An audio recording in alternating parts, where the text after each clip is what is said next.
With so many options available at the pet store, how do you know which collar is right for your dog? It is very important to choose the right collar for your dog, and for that, you need to understand the purpose of the collar. What are the pros and cons of using it?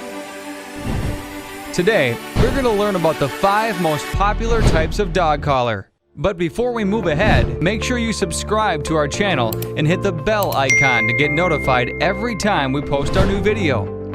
So, our first is a flat collar, also known as quick release collar. You all must be pretty much familiar with this collar, as it's the standard one. It comes in great variety from nylon to leather, which usually has a quick release clasp or metal buckle at the end. The pros of using this collar is that it is easily adjustable and simply attaches around your dog's neck by fastening the buckle or snapping back the clasp. It is gentle around your dog's neck if used properly. It is important to check the gap between the collar and your dog's neck with your 2 fingers to make sure his breathing is not constricted. The only con of this collar is dogs who pull on a leash can choke themselves and not even realize it.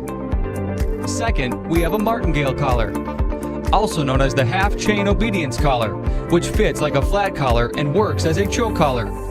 Often made out of nylon or similar material, it is also available in a variety of designs and materials, recommended especially for sighthounds, but can be used on most dog breeds. The pros of this collar are, it prevents dogs from slipping out of the collar while walking on the leash. This part tightens up when you tug on a leash, and its stopping mechanism snugs the collar tight enough around his neck to prevent him from escaping.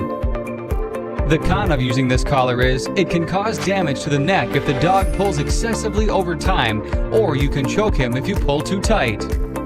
Third, we have a choke chain or slip chain. So, to use it, simply slip the chain into the ring and it will make the shape of a P, like this. Make sure it is shaped like a P letter to you, so that as you check, it will loosen up easily. Otherwise, it won't release if you're doing it the wrong way. So, make the shape of P and put it over the front of your dog's face onto the neck. Simply attach the leash to the ring at the bottom, not to the links.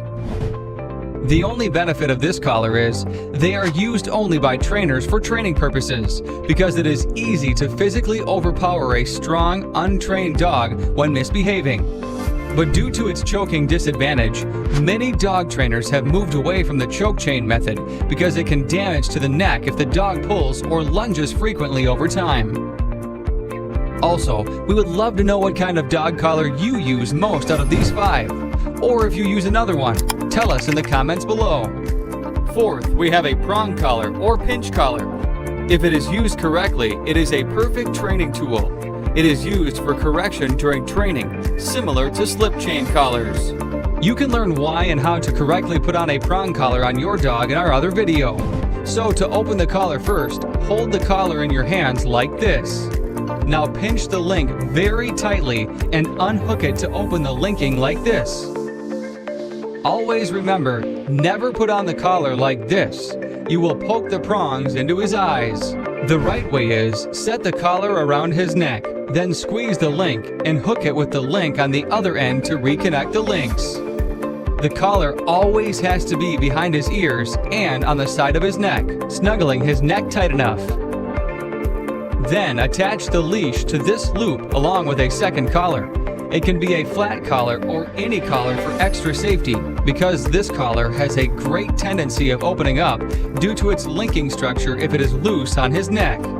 Also, we would recommend using a linking loop, as it is more reliable for safety purposes.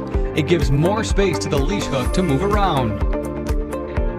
Self-correcting for lunging or pulling is its only benefit, whereas the disadvantage of it is that your dog has to bear the pain of the prongs that will be digging on his skin. And the 5th one is a slip lead. But before we move ahead, a combination of a collar and lead. It has a ring on one side with a rope fed through it that will go around your dog's neck, just behind his ears,